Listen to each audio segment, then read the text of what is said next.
Le monde a mis des siècles à construire ses actifs, ses immeubles, ses forêts, son or, ses infrastructures, ses obligations.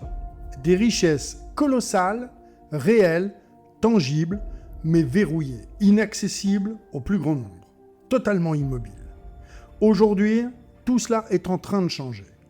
Les actifs réels entrent dans l'ère numérique, fractionnables, liquides, programmables, ouverts à tous.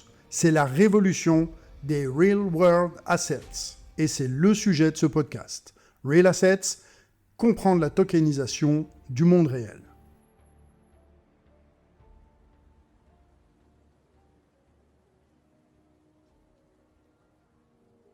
Une révolution, ce ne sont jamais des idées seules, isolées, mais ce sont des femmes, des hommes, des institutions, des entreprises qui se lèvent un matin et décident de bâtir quelque chose de nouveau.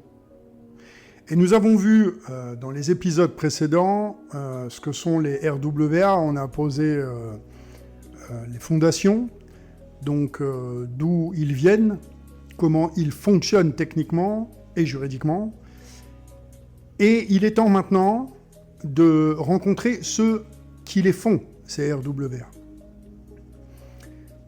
Et je dois vous prévenir, cet épisode tombe à un moment particulier car voilà quelques jours à peine, en date du 15 juillet 2026, s'est produit un événement que beaucoup dans le secteur considèrent déjà comme historique. Et nous y reviendrons en détail, mais sachez d'emblée que la carte des acteurs que je m'apprête à vous dresser n'est bien sûr pas figée dans le marbre. Elle bouge sous nos yeux et elle bouge cette semaine même. Et c'est ce qui rend justement le moment si électrisant à raconter. Pour y voir clair, je vous propose de ranger cet écosystème foisonnant en 3 grandes familles. On aura d'abord les protocoles natifs, en tant que pionniers venus du monde de la blockchain et qui ont construit les premières infrastructures. Ensuite, les géants de la finance traditionnelle, mastodontes qui, longtemps sceptiques, basculent aujourd'hui les uns après les autres à très grande vitesse. Et entre ces deux mondes, une famille d'intermédiaires nouveaux, les infrastructures de confiance. Des infrastructures sans lesquelles absolument rien ne tiendrait aujourd'hui. Donc on a 3 familles, on va avoir des alliances inattendues, on va avoir quelques rivalités féroces, vous verrez, et une question de fond qui traverse absolument tout. La tokenisation va-t-elle refaire la finance traditionnelle sur des rails blockchain ou bien va-t-elle bâtir un système parallèle que la finance classique finira par rejoindre? Gardez bien cette question en tête, parce qu'elle est le véritable enjeu de la bataille qui est en train de se jouer. Allez, en route. Alors commençons déjà par ceux qui étaient là avant tout le monde.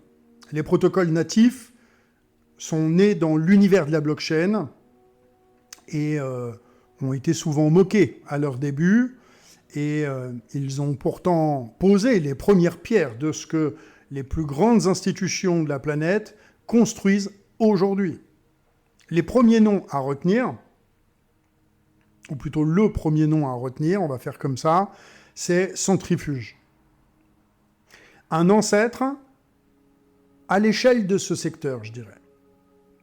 Parce que dès les débuts de la finance décentralisée, eh bien, Centrifuge a eu une intuition simple et à la fois puissante, celle de transformer des créances commerciales, des factures, des prêts du monde réel en collatéral utilisable sur la blockchain même. En clair, l'idée était de faire financer l'économie réelle, les PME, les créances, par les liquidités de l'écosystème crypto. Et ici, Centrifuge a littéralement inventé le marché du crédit privé tokenisé. Et ce segment, aujourd'hui, pèse plusieurs milliards. Il a joué le rôle de défricheur, au sens propre du terme.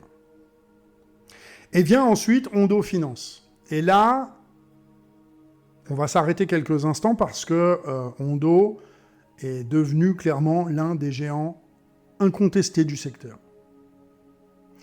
À l'heure où je vous parle, là, Ondo dépasse les 3,5 milliards de dollars d'actifs sur sa plateforme.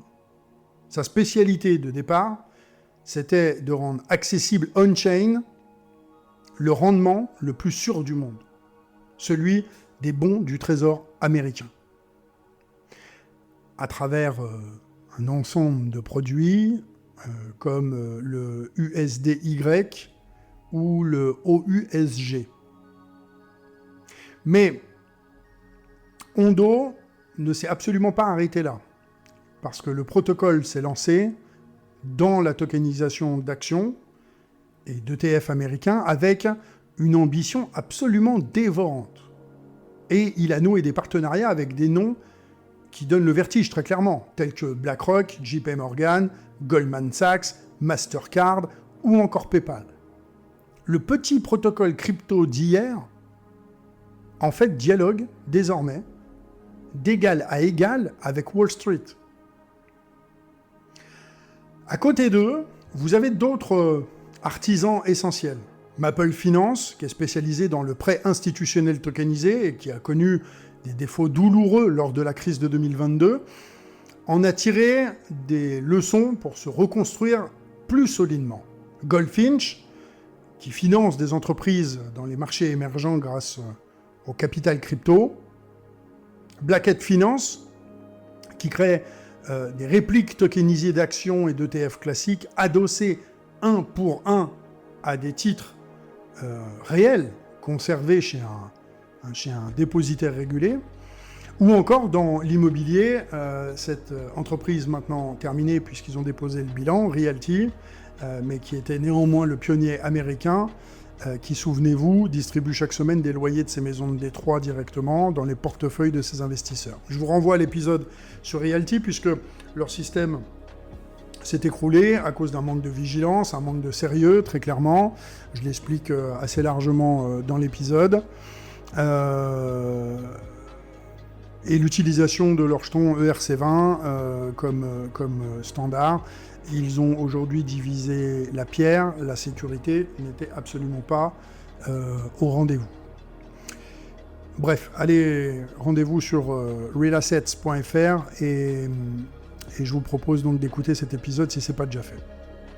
Donc, ce qui frappe au fond avec tous ces pionniers, eh bien, c'est leur agilité. Là où une grande banque met des années à valider un projet, eh bien, eux avancent en à peine quelques mois. Ils innovent, ils testent, et ils échouent parfois, et ils recommencent. Ils ont défriché un territoire que personne ne connaissait, et ce faisant, ils ont prouvé que la tokenisation d'actifs réels n'est absolument pas un rêve, mais bel et bien une réalité opérationnelle. Sans eux, je pense que les géants que j'ai nommés tout à l'heure, pour certains d'entre eux, n'auraient jamais osé rentrer dans le jeu. Parce que les géants sont entrés, et leur entrée a effectivement absolument tout changé, il ne faut pas se le cacher. Le moment de bascule porte en fait un nom, porte même une date et porte même un produit. Je vous en ai parlé aussi également dans des épisodes précédents. BlackRock, en mars 2024, avec son fonds Build. Rappelons-le, BlackRock est la plus grande société de gestion d'actifs au monde. Quand un mastodonte comme BlackRock lance un fonds tokenisé sur la blockchain Ethereum, il n'y vient pas pour faire une expérience de laboratoire, mais il envoie très clairement un signal à toute la planète financière. Build, un fonds investi en bons du trésor et en liquidité, a franchi le cap du $1 milliard en seulement 7 mois. Le fonds tokenisé le plus rapide de l'histoire à atteindre ce seuil. Aujourd'hui, il domine encore largement le marché des trésoreries tokenisées. Et je vais vous confier un détail délicieux qui illustre à merveille le tissage entre les deux mondes.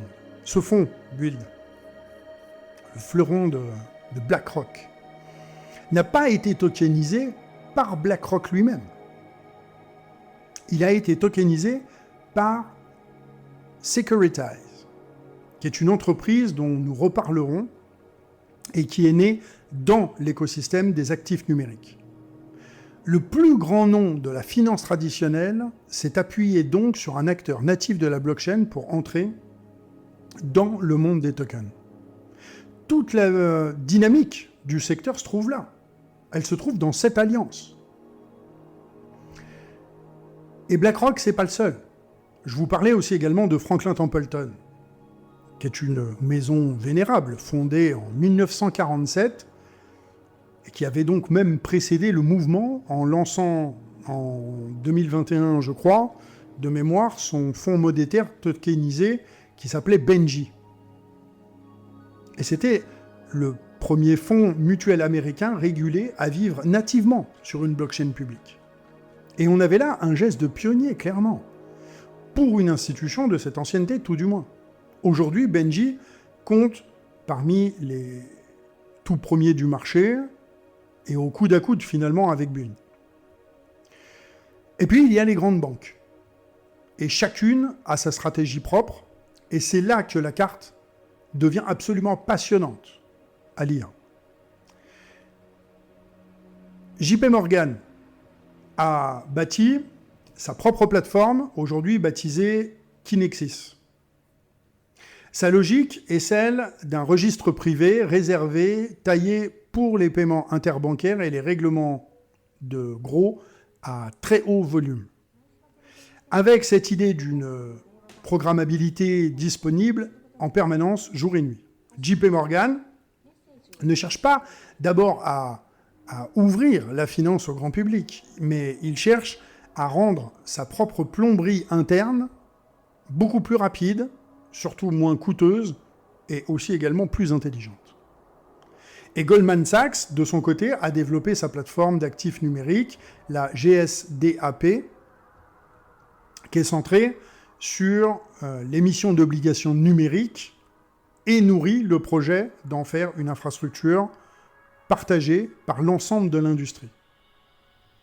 C'est une ambition d'architecte, en somme. Et nos champions européens, eh bien, figurez-vous qu'ils ne sont pas en reste.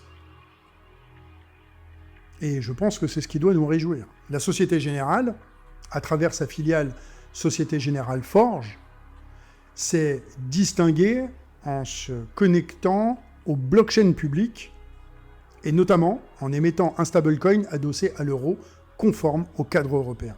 Et ça a été un geste fort à l'heure où presque tous les stablecoins du monde sont arrimés au dollar. HSBC, avec sa plateforme Orion, tokenise de l'or et des obligations, bâtissant une sorte de coffre-fort numérique pour la gestion d'actifs. L'Europe bancaire, qui a souvent été décrite comme timorée en matière d'innovation, est ici bel et bien dans la course. Alors pourquoi ces géants bougent-ils maintenant, après des années de méfiance ? Eh bien la réponse mêle à mon sens deux motivations. Il y a l'efficacité dans un premier temps, qui est la plus prosaïque, qui est la plus puissante. Régler une transaction en quelques secondes plutôt qu'en plusieurs jours, automatiser des processus coûteux, réduire les intermédiaires, faire tourner les marchés jour et nuit. Clairement, ce sont des gains opérationnels colossaux et qui sont chiffrables immédiats. Et il y a la peur aussi, disons-le franchement. C'est la peur de manquer le train. Aucune de ces institutions ne veut être la banque qui aura ignoré la tokenisation, comme certaines ont ignoré Internet, par exemple, dans les années 90.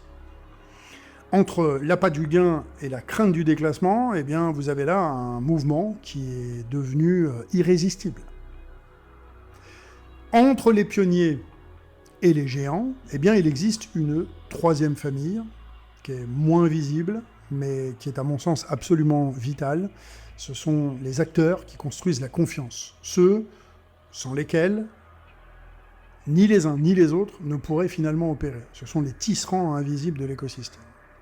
Et donc au premier rang, on y revient, il y a Securitize. C'est peut-être l'entreprise la plus stratégiquement placée de tout le secteur, qu'on se le dise. Securitize est ce qu'on appelle un agent de transfert régulé et une plateforme d'émission. En clair, c'est elle qui transforme un fonds réel en token conforme et qui tient le registre des détenteurs, qui veille à ce que seuls les investisseurs autorisés puissent acquérir les titres. C'est Securitize qui a tokenisé Bull, dont je vous parlais tout à l'heure, pour BlackRock, mais aussi des fonds pour d'autres grands noms de la gestion alternative. Son volume d'affaires dépasse les 4 milliards de dollars de valeur distribuée. C'est donc une position centrale. C'est presque une sorte de péage obligé pour qui veut tokeniser sérieusement, tout du moins aux États-Unis.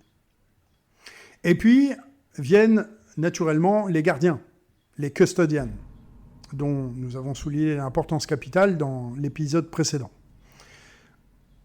Ce sont eux qui conservent les actifs sous-jacents et qui sécurisent les clés numériques.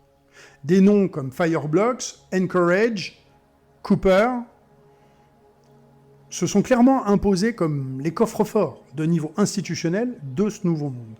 Leur montée en puissance a été une condition sine qua non de l'entrée des grandes institutions. Aucune banque ne confie des milliards à une infrastructure dont la sécurité n'a pas été éprouvée. Il faut aussi nommer les oracles. Les oracles en tant que passeurs entre le monde réel et la blockchain. Chainlink, dont nous avons parlé aussi également, occupe ici une position dominante, au point qu'il figurait parmi les infrastructures mobilisées lors de l'événement historique dont je vais enfin vous parler. Et les fournisseurs de standards technologiques comme Tokeny et son protocole de conformité embarqué qui permettent aux tokens de porter en eux-mêmes les règles qu'ils doivent respecter. Cette famille des infrastructures est peut-être la moins spectaculaire, on n'en parle absolument pas dans les journaux grand public, mais elle est, croyez-moi, le système nerveux de toute la révolution. Sans agent de transfert, eh bien, on n'a pas de registre fiable. Sans custodian, il n'y a pas de lien sûr avec l'actif réel. Et sans oracle, il n'y a pas de connexion au monde. Et ce sont les fondations invisibles sur lesquelles reposent les tours étincelantes de nos géants. Et maintenant, rentrons dans l'événement. Celui que je vous ai promis et qui donne à cet épisode une saveur toute particulière puisqu'il date d'il y a à peine quelques jours seulement. Donc, le 15 juillet 2026, la DTCC, la Depository Trust and Clearing Corporation, a réalisé ses toutes premières transactions réelles de titres tokenisés. Pour saisir la portée de la chose, eh bien, il faut comprendre ce qu'est la DTCC. C'est l'infrastructure la plus discrète et la plus colossale de toute la finance américaine. C'est l'entité qui, dans l'ombre, traite pratiquement chaque transaction boursière aux États-Unis. Elle conserve quelques 114 000 milliards de dollars d'actifs et a traité, pour la seule année 2025, des volumes de transactions qui se comptent en quadrillions. C'est le cœur battant, silencieux, de Wall Street. Ce cœur s'est mis 7 semaines à battre sur la blockchain.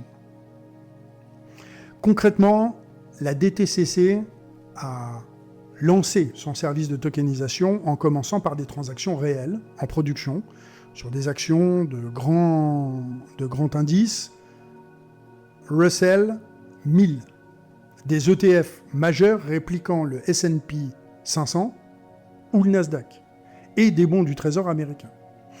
Parmi les premiers titres tokenisés, figuraient des actions Microsoft, des parts de grands ETF, des obligations souveraines de diverses maturités.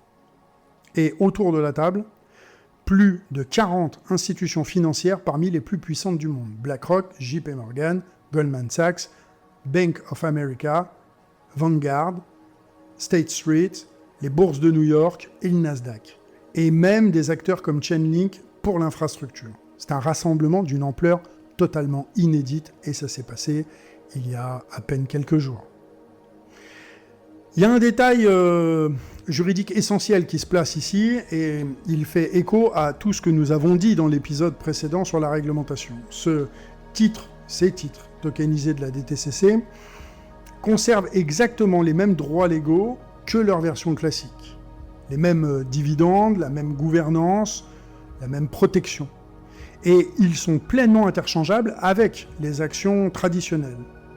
Ce ne sont pas des répliques synthétiques qui suivent le cours d'un actif à distance, mais ce sont les titres eux-mêmes sous une forme numérique. La tokenisation comme mode de livraison et non pas comme nouvelle nature. Le principe que nous avons vu, à l'œuvre partout, est appliqué ici à l'échelle de tout le marché américain. Cet événement a été rendu possible par un feu vert du régulateur américain, bien évidemment. Une lettre accordée fin 2025, ouvrant une fenêtre de 3 ans pour ce service. Il ne s'agit donc pas encore d'un cadre totalement définitif et permanent, mais d'une belle expérimentation grandeur nature. À ceci près qu'elle se déroule dans le monde réel, avec de vrais titres et de vrais capitaux. Un lancement commercial plus large a d'ores et déjà été annoncé pour octobre 2026, demain presque. Alors, pourquoi c'est aussi important finalement pour notre propos ? Eh bien, parce que cet événement scelle sous nos yeux la réponse à la grande question posée en ouverture. La tokenisation va-t-elle refaire la finance sur des rails blockchain ou bâtir un système parallèle ? Question posée au tout début.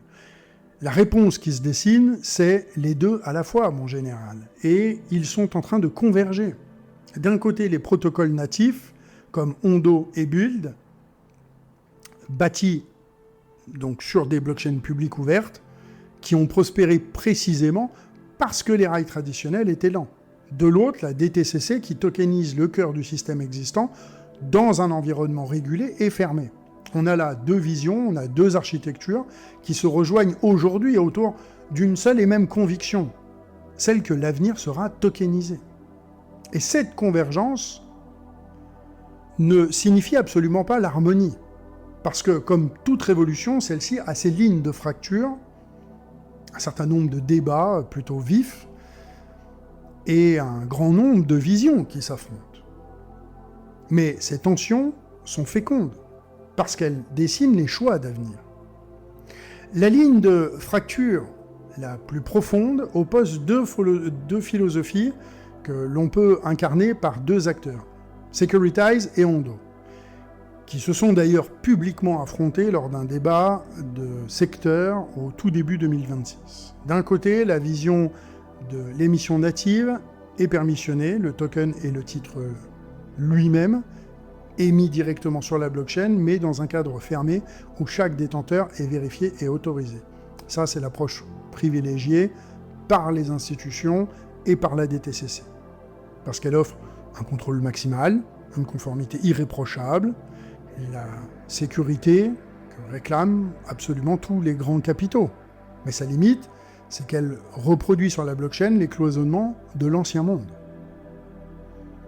Et de l'autre, la vision de l'enveloppe ouverte et composable, le token vit sur une blockchain publique, et il peut circuler librement, se combiner avec d'autres services financiers décentralisés, servir de briques dans des montages plus vastes, et ça, c'est l'approche qui abaisse les barrières, qui ouvre l'accès aux investisseurs des marchés émergents, aux plus petits porteurs, hors des États-Unis notamment. Et sa promesse est démocratique. Son risque est réglementaire et sécuritaire, parce que oui, l'ouverture expose davantage. Vous savez, ce débat n'est absolument pas technique, mais il est, à mon sens, profondément philosophique. Faut-il mettre la finance traditionnelle sur des rails plus efficaces en gardant les gardiens et les seuils ? Ou alors, faut-il bâtir un système véritablement ouvert, quitte à réinventer les protections ? Chacun tranche selon ses valeurs intérieures, autant que selon ses intérêts. Et la beauté du moment présent, eh bien, c'est que l'histoire n'est absolument pas écrite et que tout reste à écrire. Les deux modèles sont en train de coexister, ils se concurrencent même, et bien évidemment ils s'observent, et parfois, eh bien, ils se fécondent mutuellement. Alors que retenir de ce grand tour d'horizon ? Comment vous, en tant qu'auditeur ou consommateur de RWA, pouvez-vous vous orienter dans cet écosystème foisonnant ? On a d'abord une leçon de lucidité, à mon sens. Derrière chaque projet RWA, il y a un empilement d'acteurs.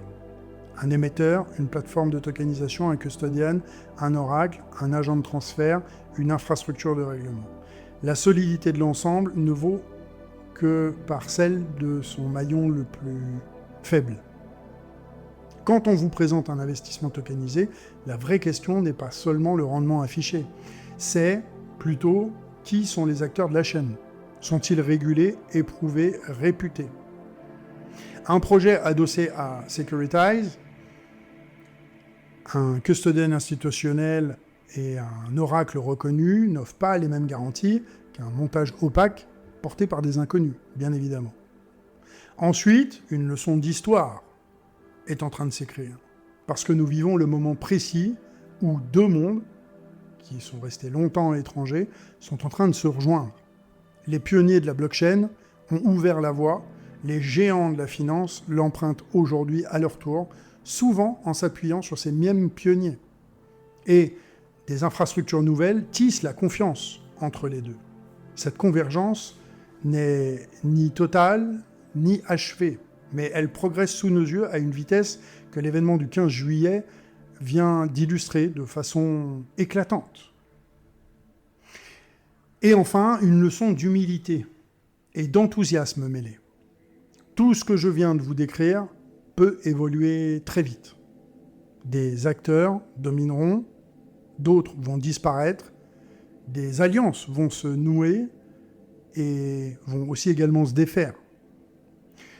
Ce qui restera, eh bien, c'est la direction, le mouvement vers un monde où les actifs réels circulent sous forme numérique, portés non plus par une poignée de visionnaires isolés, mais bel et bien par les institutions les plus puissantes de la planète. Quand la DTCC, gardienne du temple de la finance américaine, se met à tokeniser, c'est pas une hypothèse d'avenir, mais c'est bel et bien notre présent qui est en train de s'installer.